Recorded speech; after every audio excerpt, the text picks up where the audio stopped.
The elders looked at each other as one of them quickly looked up the name on his phone before sending it in a private message to the others. There was little information about such a guy in their database. Just that he appeared in the Moon Dungeon and was a C-ranked person of interest. Watching them, Lily was having a hard time trying to hide her expression. She was silently cursing at her stupid husband while wondering what he did to Tulip to make her keep him in her mind. According to him, he only hit on her a little back then, but from the way Tulip was reacting, it was clear that his little was not little at all. Damn it, pervert Victor. Hopefully, nothing bad would happen.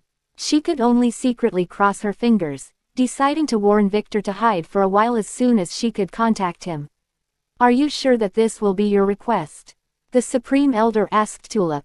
It was true that using the family's sacred artifact was not easy even for direct heirs, but wasting the chance to search for someone was a little overboard. There is nothing else that I might need, she told the truth. She was one of the princesses of the Sunken Empire, and the things that she might need from the Von Krona were not things those old fogies were prepared to give her. Especially with her situation, growing up outside the family. They would never truly trust her. Then let's vote. The Supreme Elder sighed. All the elders raised their hands. They didn't mind Tulip wasting her request on this matter, as they also wanted to know about this Vic guy. I should also get the Patriarch's approval. The Supreme Elder looked up. Eric nodded. Bring the golden urn. The Supreme Elder commanded. The usage of the sacred artifact required 5 of the elders to be present, and since they were all already here, he decided to finish with this farce. After that, everyone went silent, each thinking about many things. 21 minutes later, a large golden urn full of colorful feathers was brought to the hall, carried on a small decorated cart and escorted by 6 masked guards who set it in place, then bowed and quickly left. Touch the sacred urn while thinking about your meeting with that guy. Find the clearest image of him you have and focus on it. If your fate with him is strong enough, one of the feathers will grab onto that fate thread and help you find him. The Supreme Elder said. You have to keep your focus until the result is found. Tulip nodded, then placed her hand on the urn and closed her eyes to picture that bastard. This text was taken from Royal Road. Help the author by reading the original version there. The urn immediately shone with a blue light, as many threads appeared around Tulip connecting her to everything in the room and outside of it. It was as if she were a fur ball. Lily quickly realized that those were Tulip's fate lines as they matched what Victor told her when he explained his skill. Slowly, the light on the urn began to shine brighter. As if searching for something, the myriad of threads around Tulip slowly began to fade and disappear one by one. In the matter of moments, they were all gone, leaving just one connecting to Tulip's butt. Fuck. Lily almost cursed out loud as she realized what her husband did to Tulip, making her go after him. It took all of her willpower not to start yelling curses out loud. She was not the only one who realized a few things, though. The Supreme Elder, who was one of the few who understood how the urn worked, also had a strange expression. Catalia and Eric seemed to have figured out some things, too. Young people, the Supreme Elder could only sigh and shake his head. With one thread remaining, the urn spat out one feather that flew out, then sped up, hitting Tulip's butt. Ah! Tulip immediately lost her focus as she felt a burning sensation. What? Before she could talk, the feather came out of her chest, hovered a few feet in the air before splitting into 2 halves. One followed the line out of the room as if it was an arrow, while the other froze in midair and began to turn like a compass pointing to the other's direction. You just have to follow the Supreme Elder began to explain, but he paused. Bam! The feather in the air suddenly shook, then caught fire and burned with white flames in front of everyone. Pam! A moment later, a crack formed on the urn's body. What the HSSSSSSSSSSSS? Ah! This! The elders looked at each other, then at the Supreme Elder whose face turned serious. One by one, they realized what this meant. Especially the Patriarch, who had difficulty hiding the dangerous glare in his eyes, yet he quickly calmed down as if he had gotten some idea. That guy of yours is not someone we can interfere with. Why don't you ask your master to find him for you? The Supreme Elder asked Tulip after a brief pause. She also couldn't find him, Tulip said, feeling a little shocked. Not only because of Vic, but because of her mother, whose glare she could feel descending on her from above. I see, don't worry about the urn, we can fix it, the Supreme Elder said, his heart bleeding about the cost of fixing this artifact. You may step down. Sorry for disturbing you. She bowed, then slowly stepped back with a million thoughts in her mind. Only Lily sighed in relief, watching what happened.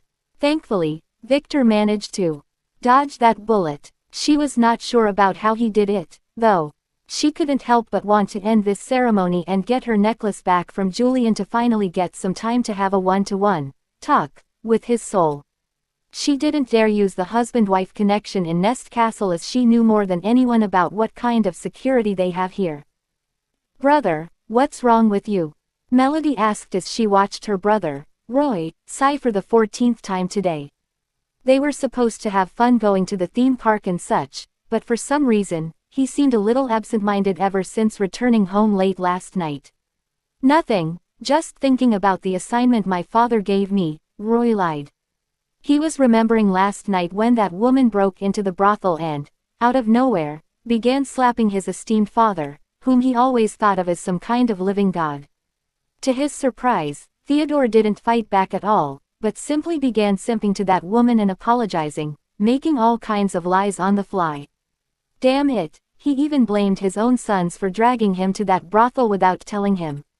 That woman, thankfully, was not an idiot, she simply slapped him hard before leaving that room. At that moment, he thought his father would do something manly, but to his surprise, he just ordered his sons to wrap the party up before following that woman like a licking dog. Thinking about how his father wanted him to help reconcile with his mother, he felt a little annoyed and disgusted. Was that really his father? You should stop overthinking things. His other sister advised as if she knew any better. Just go with the flow. She added a line that she probably got from an anime. Like hell I can do that. Roy wanted to make another excuse, but he was interrupted. Ouch! Can't you watch your steps? Someone yelled as he pushed one of the little girls to the ground. It was a fat woman. His sister seemed to have accidentally bumped into her, spilling some ice cream on her dress. Husband, she yelled, making a fat man who was a few steps away hurry to her side. Fuck, do you know how much that dress cost us? He immediately flared at the little girls who were about to go into tears. Stop shouting, it was an accident. Roy immediately stepped in, putting his sisters behind him as the other helped her to her feet. You are the one who should apologize for yelling at my sister. Do you know who I am? Should I? Roy sneered. No wonder, poor bastards like them really have no way to know you, hubby. The slutty man's girlfriend said as she wiped the ice cream off her dress using a handkerchief. You have to make him pay up for ruining my dress, he will need to sell his house, so it is better to call the cops. The woman who seemed to just be using Roy as an excuse to vent out some frustration yelled like a bitch. Right, the fat man sneered as he turned to look at the little girls. I think I can give him a chance to offer some other kind of compensation, he said, licking his lips. But hubby, the young woman frowned. Relax, I will make it up to you, the fat man said, reaching his hand toward one of Roy's sisters. You bastard. Roy, who realized something, immediately became super hostile. Let me teach you something, boy. If I say I am giving you a chance, that means that you have no choice. My father is he stopped talking as he fell to the ground clutching his balls. He wanted to say something, but the newcomer, a purple-haired young man who wore a mask, started ruthlessly kicking him, ignoring the woman who began to scream and the crowd that began to gather. Bam! Bam! Not there! Bam! Hya! Bastard! Take them away! Give him the Lily treatment! The young man gestured, making a few burly men immediately hurry, gag, then drag away the fat man and his girlfriend as if this was something they had done thousands of times. Did you like the show? Do you want me to kick your balls too? The young man yelled at the crowd, making them disperse almost immediately, including a few security guards who just had to see the badge in the young man's hand to silently disappear. He sighed, then looked at Roy, who took a defensive position with his sisters poking their heads to watch from behind him. Sorry to scare you. Bro, what's up? it's me, he said as he took off his mask to reveal his handsome face.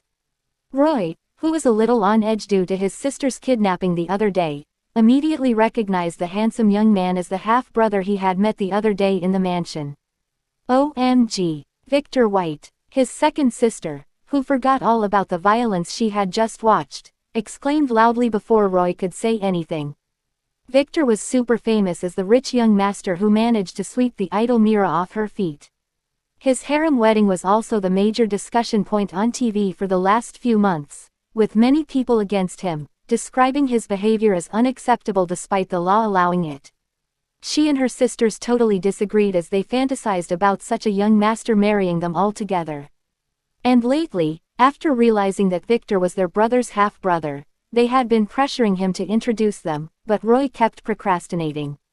Hi there, Victor waved to them. Brother, I didn't expect to see you here.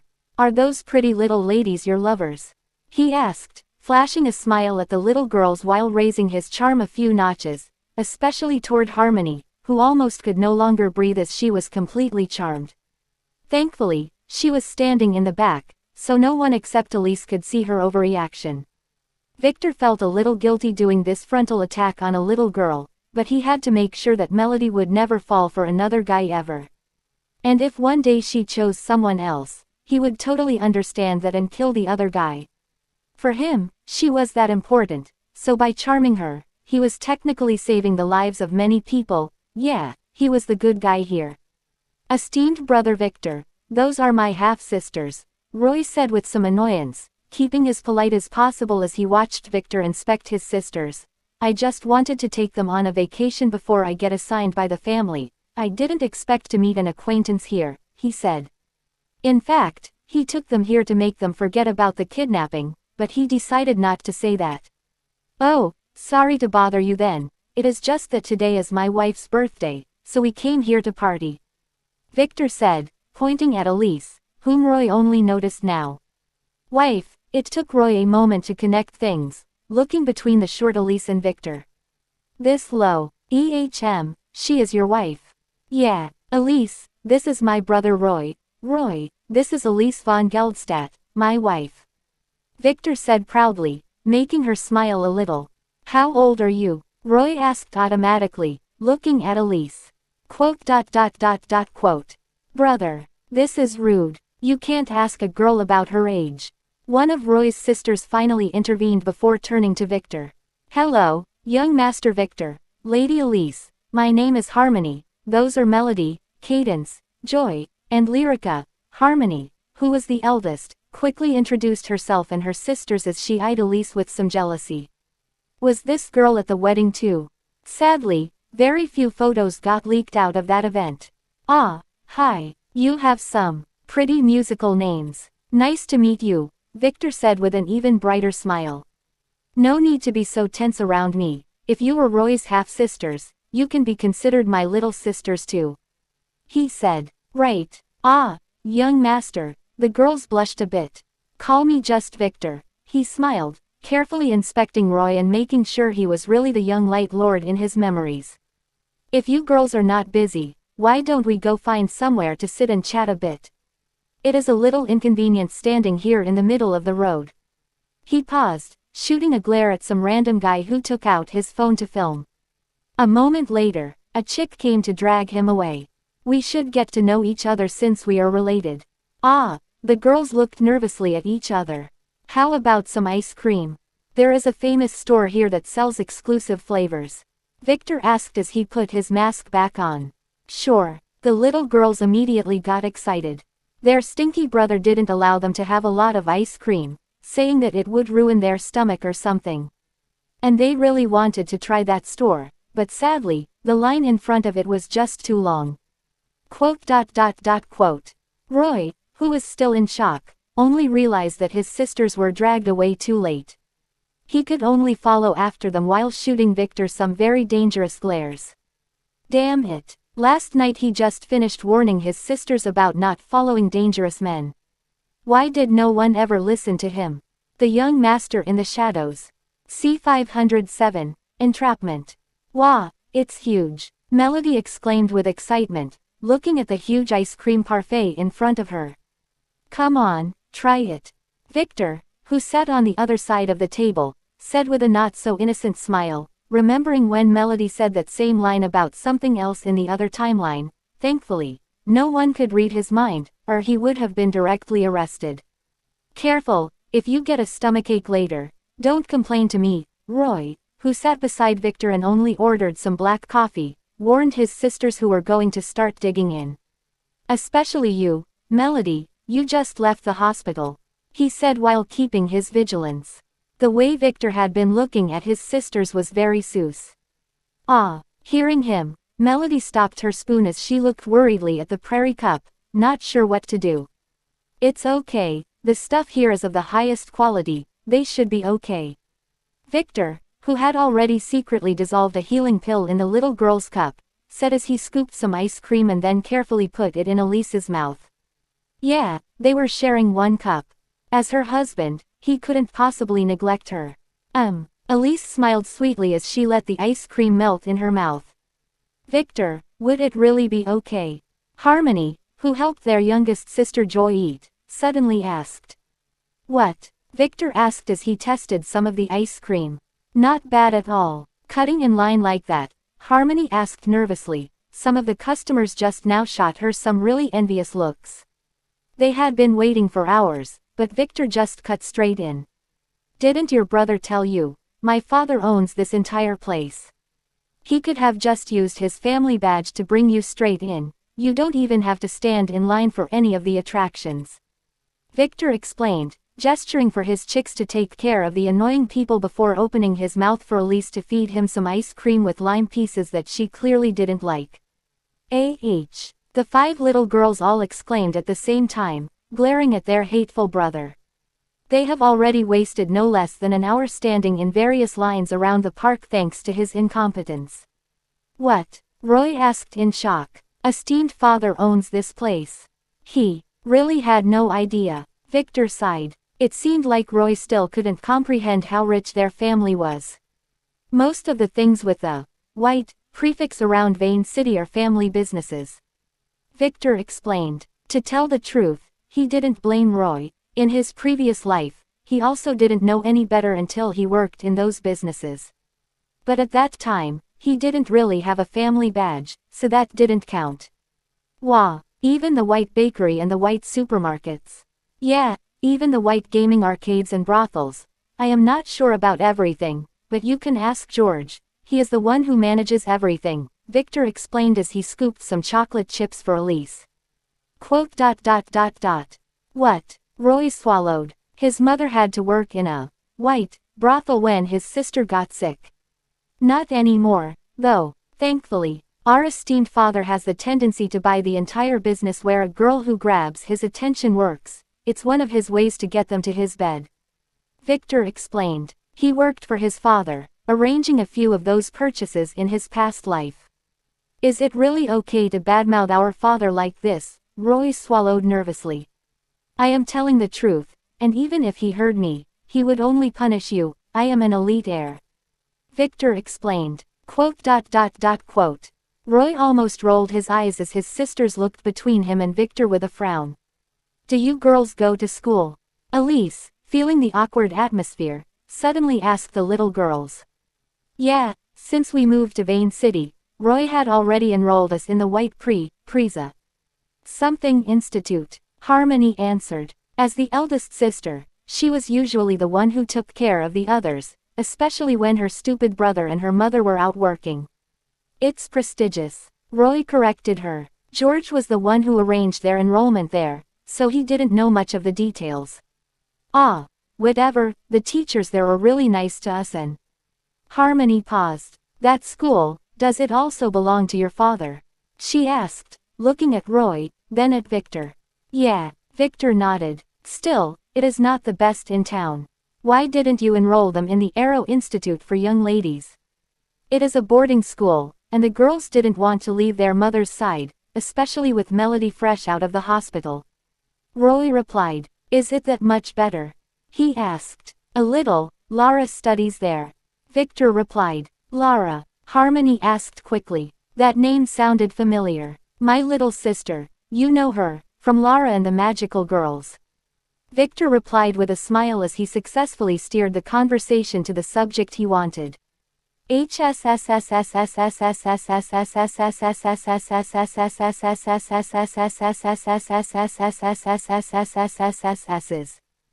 five little girls all gasped, forgetting the ice cream that began to melt on their spoons. You like Lara? Victor asked about the obvious. She is your sister. The girls gasped. Not only was his wife Mira, but his sister was Lara. Yeah, didn't Roy tell you? The five girls all turned to look at Roy. He frowned. What is Lara and the Magical Girls? Roy couldn't help but turn to Victor and ask. Although he had a vague idea that he got from the words themselves. He really was not sure what they were about. In fact, he couldn't be blamed. In the past few months, he was really busy, first working his ass off to get the money for his sister's hospital bill, then preparing for the awakening as a player. He had no time to care about anything else. Lara and her friends have a band that does some singing in my company. The girl needed a hobby, and no one expected it to be a big success. Victor said. Look, Harmony said, flipping her old puppy phone to open and opening a GoldTube movie for her stupid brother to watch. Bad bad pussy, punish the pussy, bad, bad, bad, pussy y. His face went dark almost immediately upon hearing the song. That was until he saw the little girls dancing on stage with cat costumes. His eyes naturally focused on the little girl in the center, moving lively. It was the same little girl who kicked his ass on stage a few weeks ago. Lara. And the girls around here, weren't they her maids? Interesting. Ah, I see. Roy swallowed. It seemed like Lara's gang was not only adept at fighting crime, but they were also a singing band, some real magical girls. That song. It's catchy, isn't it? Victor nodded. My wife Lynn wrote it. It's about a childhood friend who was a bad girl. He said with a smile. Oh, Roy nodded. He didn't get the song at all. Can we meet them? Harmony asked after her sisters kicked her leg under the table, pushing her to do it. Well, Victor thought for a moment, then took his phone and sent a message to his father asking him when Lara would be leaving and whether it would be okay for her to come to his mansion to meet him one last time before that. Let's see. Theodore responded after a few seconds. No, it was definitely George who did it, as the polite response told him that Lara would leave in 3 days, and that it would be fine. It is possible. Can you come to my mansion tomorrow? Victor asked. I will tell Mira and Monica to be there too. Yes. The 5 girls replied all at once with excitement. Wait. Roy wanted to say something, but he was interrupted. Let Roy drive you there. Do you know the address? Victor turned to ask his brother. No. Roy replied helplessly. Ask Iris about it, and tell her to come too, Victor said. It's been a while since he saw that sister of his. Quote.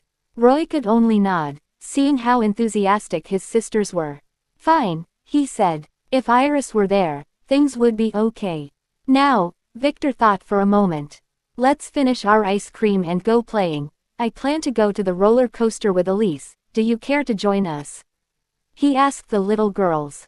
Ah, we are too short for that, one of the little girls replied, pouting a bit as she sucked on her spoon. I told you, my father owns this place. I will make them adjust the ride for you. Victor replied with a dashing smile, winking at the little girls.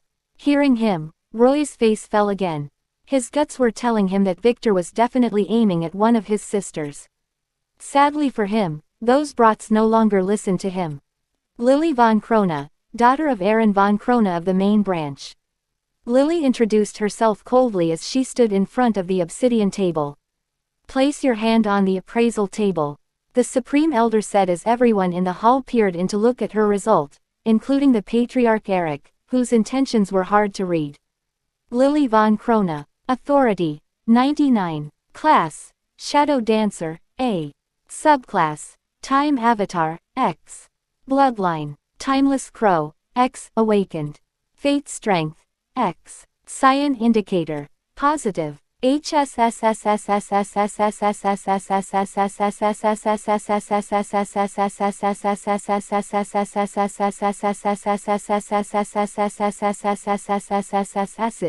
entire hall hissed for the same time. What the? Holy shit. Impossible. How? As expected, the entire hall was in absolute shock, including those who were crossing their fingers for the family experiment to succeed and for Lily to get an X-rank fate. She didn't only get 1 X but 3. Like some R-rated movie title. First were the elders. Seeing the result, they couldn't help but look up at each other, then up toward Aaron, expecting him to rage.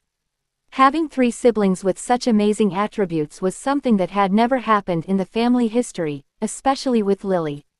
They all knew what this meant.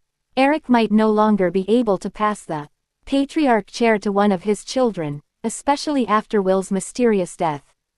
In fact, at the moment, many of the elders began to harbor some thoughts of switching alliances and forcing him to abdicate. To their surprise, other than shooting some wary glare toward Lily, he did nothing. As expected of an old snake, even defeated, he would not reveal his fangs. After also inspecting his older brother, Aaron could not help but look toward his wife smugly as if telling her, look. Making Lily go through all that was worth it. Catalia just shot him a glare before sighing. She had to confess, an X-ranked fate was really worth it. In a way, Lily would no longer have to fear anything, especially with her Scion designation. From now on, her life would be a smooth sail. Tulip and Julian both held their silence. The former was wondering about whether her sister would be able to help her fight demons, and the latter was nervous about what kind of monster his family had created. Who the hell would be able to stop this crazy girl now? Not bad. The Supreme Elder, whose smile involuntarily reached his ears, said after clearing his throat, acting like this was all normal. Lily, he called her name with affection. Due to your circumstances, your questioning will be a little tougher than the others. I hope you don't mind. He has decided to not offend her. This girl might as well end up the next patriarch, no, martyrarch. This one understands, Lily said stoically, hiding her excitement. She couldn't confirm it earlier, but her fate really turned into an X, something that didn't even happen in her first timeline, where she was one of the most powerful chosen in the entire world. She could tell that it was all part of her master's plan. Sadly, since she died before the final stage could be completed in that timeline, she was not sure of the fine details. Good, let's begin. Can you first explain your classes? Both of them, the Supreme Elder inquired. Definitely, the Shadow Dancer is an assassination-based class, allowing me to use my charm to kill my enemies. I got it during the Von Weiss awakening ceremony. Lily paused as she pressed her hand a little stronger on the table. As for my second class, I got it when I fell into that pond with Julian in that cave. It allows me to slow down time or speed it up during a battle. She lied directly as she secretly used her skill, freezing the time of the table. There is also a freeze time function, but it is too costly in terms of order points, so I didn't try it yet. She added as she let go of her skill. Royal Road is the home of this novel. Visit there to read the original and support the author. The table flashed white, indicating that she was telling the truth. Yeah, fooling these things was as simple as that. As long as her last sentence was true, she only needed to pause and then let the table continue on demand. Only those. One elder asked. For that class, yes, one can't expect it to have more than 4 skills. Lily paused. I also have a lot of unrelated system skills, but I prefer to keep those a secret. The obsidian table flashed white again. The Supreme Elder nodded. One can't expect an heir to reveal all their cards.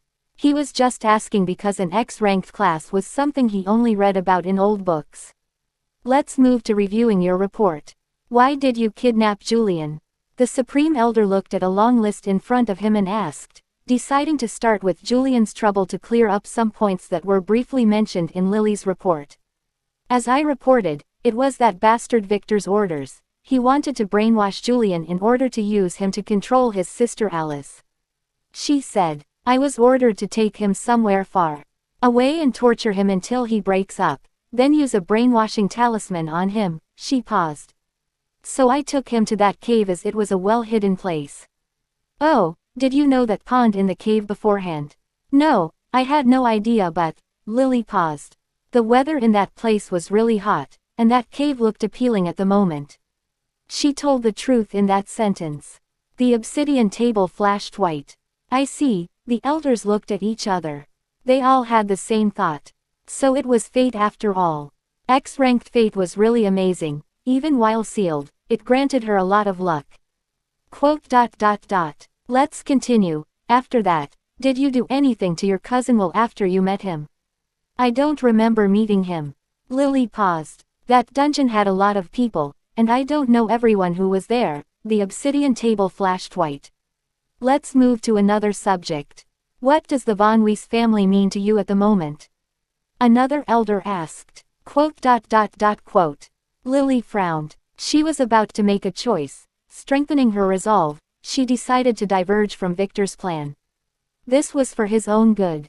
If you asked me before, I would have replied that they were my masters whom I was born to serve. Now, they are the bastards I wish to destroy for abusing me and turning me into a ruthless killing machine. She spat angrily, making her parents upstairs shed some tears for her. Oh, what about Victor Von Weiss? Another elder asked. Ha, that pervert. Lily sighed as the table flashed white. To tell the truth, before I was crazily in love with him, and even tried many times to make him join me in bed more than once, but thankfully, he never agreed, she lied. On the contrary, he even punished me for even trying to seduce him. This one was true when Victor stopped her before he awakened his bloodline. The original plan with Victor was to tell them that she was Victor's wife in order to make sure that the family would not have high expectations of her. Knowing her uncle, he would have probably forced her to go back to Victor under the pretense of tying the families together, while getting rid of her at the same time.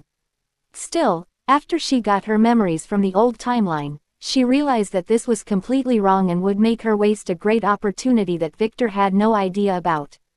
Her position in the family was not something she should sacrifice, not before she could find out what happened to her master, so for now, she chose to keep her relationship with Victor a secret.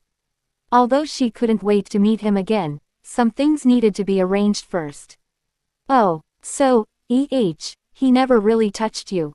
Another elder asked with a frown, looking at the patriarch who was planning to use Lily's past against her. He found it absurd how a man could resist this girl. Even he, her third great uncle, was having difficulty cornering himself facing her.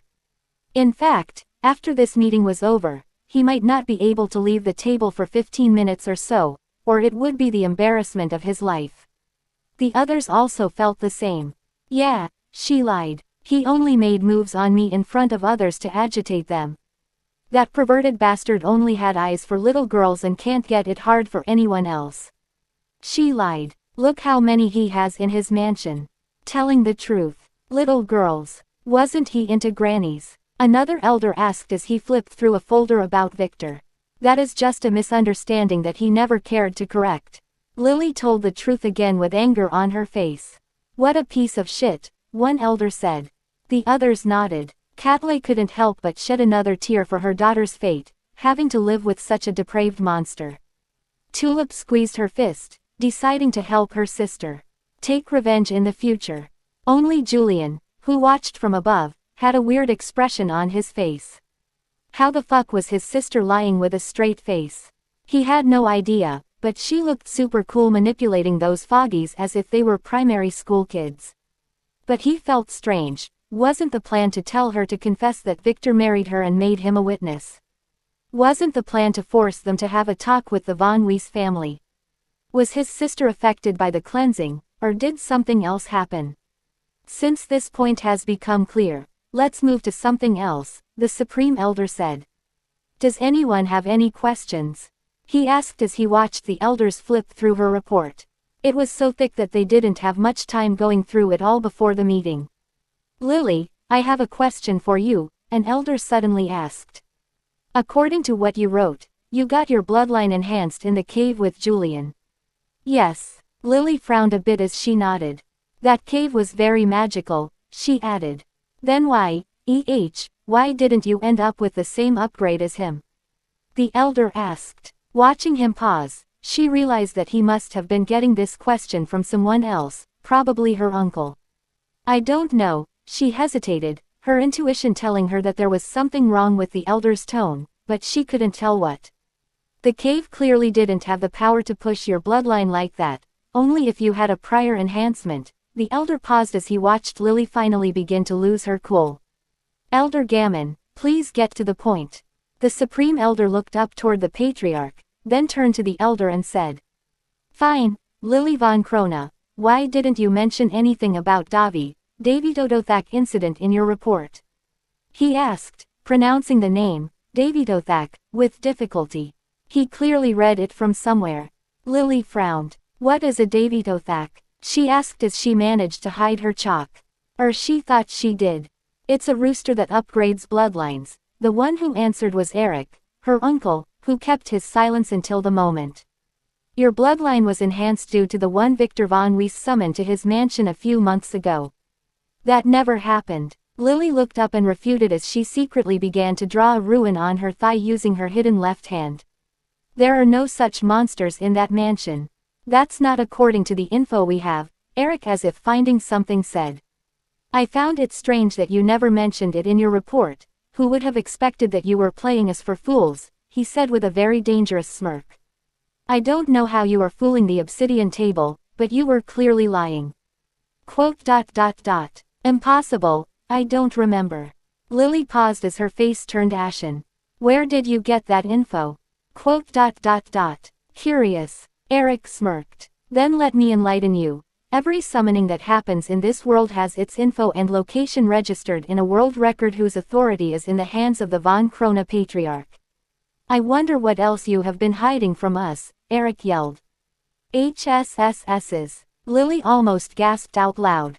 She had no idea. No, wait, back then, when the incident with the von Rosen collapse happened, Victor knew about it through a report in the library. That report that the dungeon was not natural couldn't have been compiled without such knowledge that the monster that caused the SSS-ranked dungeon was summoned. How did the family know that? No one was left alive at that place after all. Now she knew the truth. Damn it. Relax, everyone, she might not have been informed about the rooster. Her bloodline might have been from the cave. It doesn't prove anything, the Supreme Elder said with a frown. No, when she was captured, I did a little analysis on a sample of her blood, and it contained an otherworldly element. By measuring its half-time dissipation, we can make sure it originated from the time of that summoning. Eric, who came prepared, said. To tell the truth, he was waiting for Lily to make a mistake. How couldn't he? He was an old fox who knew not to trust anything. It all started that day. Knowing that his agent failed to sabotage Lily's cleansing despite doing everything perfectly, he was 90% sure that she might not have even been cleansed to begin with and was playing them. He confirmed his guess when he saw her X-ranked destiny and fate. X-ranked skills were always unpredictable, so he was even rightfully suspecting that he might be cheating the table. Still, he had no proof, and every move of his would be seen by the council as trying to get rid of his competitors. The family would never allow internal fighting, so he had to play his cards well. And Lily really did fall into a trap. And that she did. The hall was immediately in turmoil at hearing him. But, the Supreme Elder couldn't find a good excuse as he frowned, looking at Lily.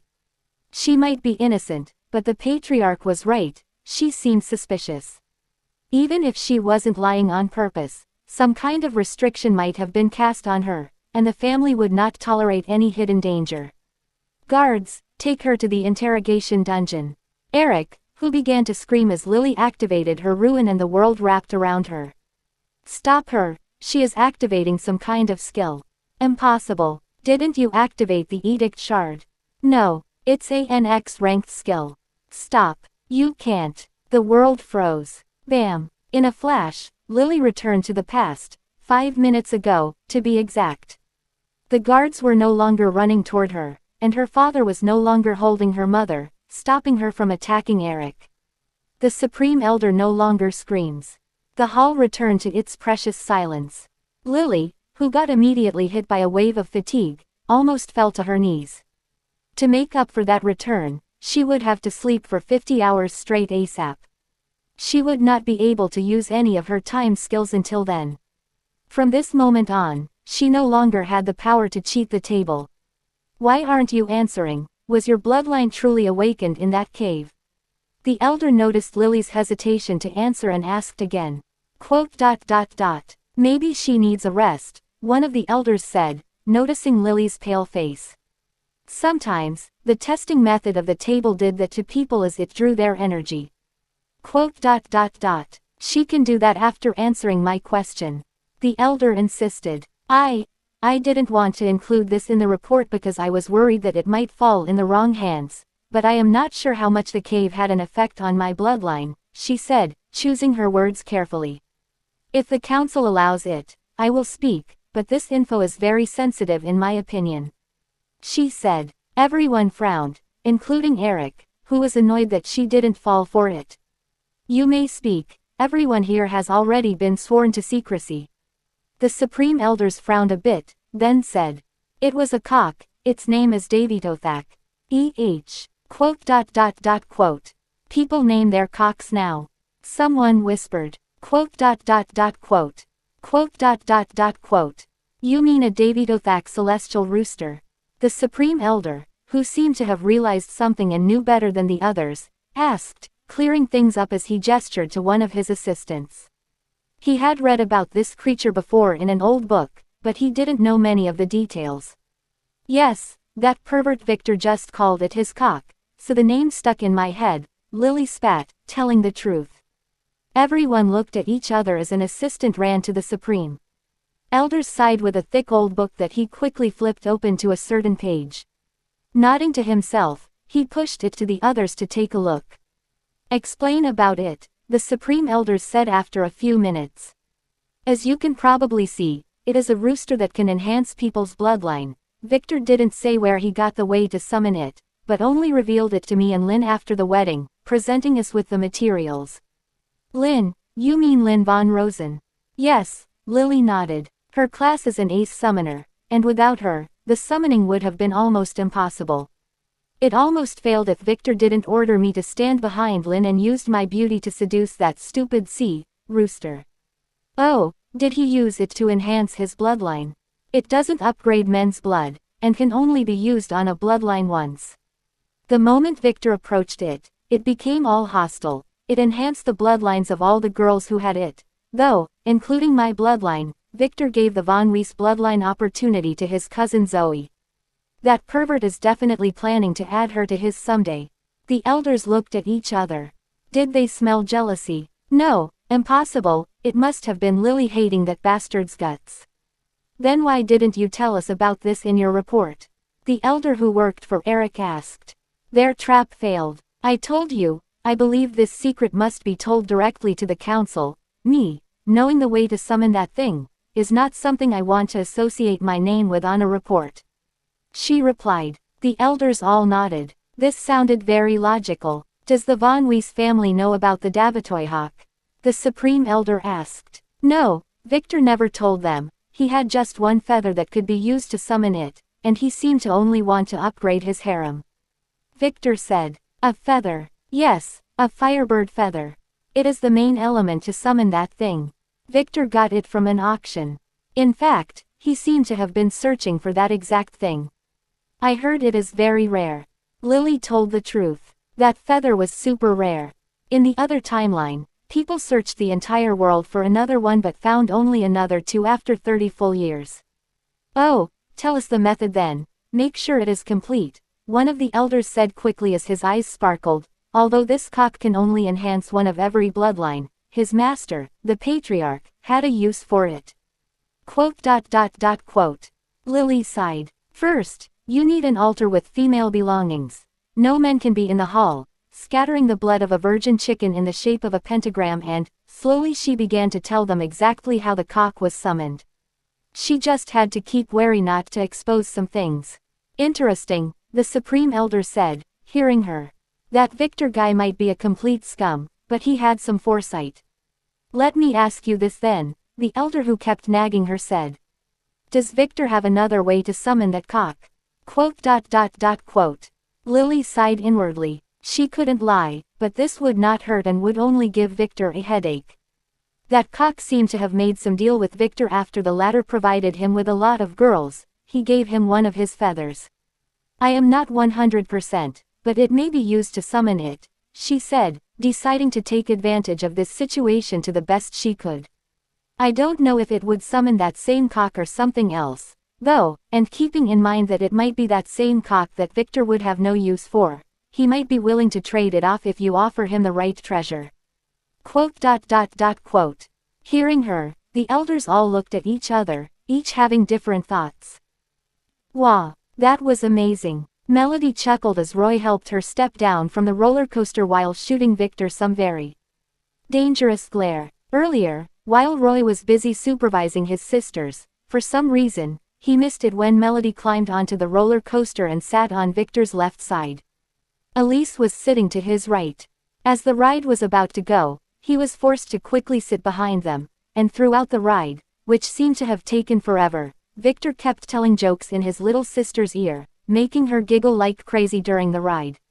She even grabbed his hand when the thing went full speed. Damn it. The way Victor was looking at Melody during the entire ride was super sus. As someone who worked as a bouncer in a nightclub once, Roy could tell. Are you okay? Roy asked. Did he tell you anything inappropriate? He whispered to his little sister as he put her to the ground. Brother, he was only telling him some jokes about the roller coaster. Melody frowned, her brother was overreacting a bit. Is everything okay? Victor, who in turn helped Elise down, asked. No, nothing. It is already getting late. I think we should call it a day. Roy is feeling super annoyed. Brother, your brother is right, it is already getting late. Victor said, looking at the sun that began to set. You girls need to sleep early to keep your beauty, and be early tomorrow morning to come to my mansion. Yeah, right. We need to meet Lara. Quote. Roy sighed. Let's go, he said, turning to head to the entrance. Why don't I give you a ride? Victor asked as he watched them leave. No need, we already made arrangements. Roy replied without turning back. See you tomorrow, he said with a tired voice. Victor could only chuckle as he watched them leave. Sorry for getting them involved in your birthday, he turned to Elise and said as he rubbed her head. It's okay, now let's go home. The girls should already be finished with my surprise birthday party preparations. Elise smiled sweetly, enjoying his touch. Nothing gets past you, does it? Victor said, giving one last glare toward Roy. Is something wrong with that guy and his sisters? Elise asked. She had noticed it. Other than pampering Melody, Victor kept inspecting that guy ever since they met them. Melody is perfectly normal, she doesn't even have a specific fate. But Roy, something is strange about him. It doesn't make sense. Don't worry about it, I will tell you all about it in a few days. He sighed. Now let's go, he added as he grabbed her hand and began heading to the entrance, his eyes focused on Roy's back. Name, Roy White Von Weiss. Level, 0. Class, Light Avatar, SSS. Status, Authority, 9. Strength, 43. Agility, 36. Intelligence, 34. Luck, 20. Charm, 25. Order points, 10. Skills, Light Curtain, SSS. Light Ray, SSS. Teleport, SSS. Reveal, SS. Healing Light, SS. Quick Steps, A. Deep Breath, A. Poison Resistance, C. Pain Resistance, C. Throwing, D. Cooking, E. Knitting, E. Cleaning, E. Public Speaking, E. Dishwashing, E. Car Washing, E. Hammer Arts, F. Fate, Fate Strength, S. Cyan. Defined Fate, Slay the Dawn Demon. Destiny List less than 10 order points to unveil greater than. Bloodline, Elder Dragon, AAA, 0.4%. Equipment, none. Destiny List, greater than less than Birth Fate greater than Slay the Dawn Demon less than S greater than less than Birth Fate greater than Become. Disciple less than S greater than less than Birth Fate greater than Marry. Daughter less than S greater than greater than less than self-set greater than, take care of my mother and sisters. Greater than less than self-set greater than, build a large house like father's. Greater than less than self-set greater than, find a pretty sensible wife. Greater than less than self-set greater than, get rich. Greater than less than self-set greater than, get stronger. Greater than less than self-set greater than, protect my sisters. Greater than less than self-set greater than, get to know the world's secrets better. Greater than less than self-set greater than, get to know my father's family. Can they be trusted? Victor could easily tell that was the Light Lord. The problem was that the Roy he met today was nothing like the cold monster he faced back then. What the hell happened to him? The young master in the shadows. C508. This made no sense. I think this should be okay for now, the Supreme Elder finally said after the elders finished nitpicking a few things on Lily's report. Thankfully, she answered everything perfectly. It was just that her situation seemed a little bad, with her face being very pale. This was expected as the girl didn't get to rest a lot after the cleansing. Now, Lily, do you have any requests for the family? The Supreme Elder asked. Yes, Lily, who was standing with difficulty, said. I want to participate in the coming tournament. What? How did you learn about that? One of the elders quickly flared out. That pervert Victor told me about it. He said there would be an opportunity to grow very strong there, and I don't want to miss it. Lily said, keeping watch of her words. How much do you know? Another elder asked. I know that it is run every 300 years and that something very important would happen after. Also, that's what Victor knows. She dodged the question. I see. But, quote. She can't. But, quote. The elders seemed hesitant. We can't let you participate. You can only come as an observer. Is this okay? The Supreme Elder, thinking for a moment, finally said. I don't mind. Lily nodded. It didn't matter. She was sure to enter the Jade Dungeon as long as she was in its proximity. Then it is settled. You can step down, and welcome to the family. Lily quickly descended and left the hall, heading directly toward Julian. She was dead tired after using her skill, and her state was getting worse. She needed to get that necklace as fast as possible, then go to sleep to connect to Victor ASAP. There were a ton of things that she had to tell him. Things that could not wait. Happy birthday! The girls yelled in excitement as soon as Elise and Victor walked into the mansion. At the same time, all kinds of colorful balloons were released in all directions. Margaret, Mira, Monica, and Arya stood in the center with a huge cake in front of them. Hilda and the little maids stood to the sides, blowing party horns while others lit firecrackers. Elise, acting surprised, quickly used the opportunity to hug Victor as if she were in shock. Then quickly let go and began to hug her sister one by one as they congratulated her. Victor, who was behind her, also quickly began hugging his wives, who didn't see him after his return. Victor, it's been a while. Why didn't you call us yesterday when you returned? I know Margaret is pregnant and such. You mustn't forget about us. No. Later. Husband. Elise is here. The atmosphere was very warm, if not for a certain maid who stood far behind like a block of ice. Alpha. She could only glare at Victor hatefully as he got comfortable with his wives. Beta and Gamma, who were the only alphabet sisters in the mansion at the moment, also stood back, sighing at their elder sister's behavior. Margaret had told them everything the moment they returned from their mission this morning. If Alpha listened to them and joined Victor's harem willingly, she might have been one of his wives. They knew he was interested in her from the way he always looked at her. She must have known that too, but instead of trying to seduce him, she had to think highly of herself and try to subdue him, ending up far worse than she had been. Victor, who sat to the side after greeting all his wives, just winked at them from AF, then turned and watched as the maids sang "Happy Birthday" to Elise as she blew out the candles on the cake and then began to open up the gifts everyone got. For her, all of them were girly stuff that he had no interest in.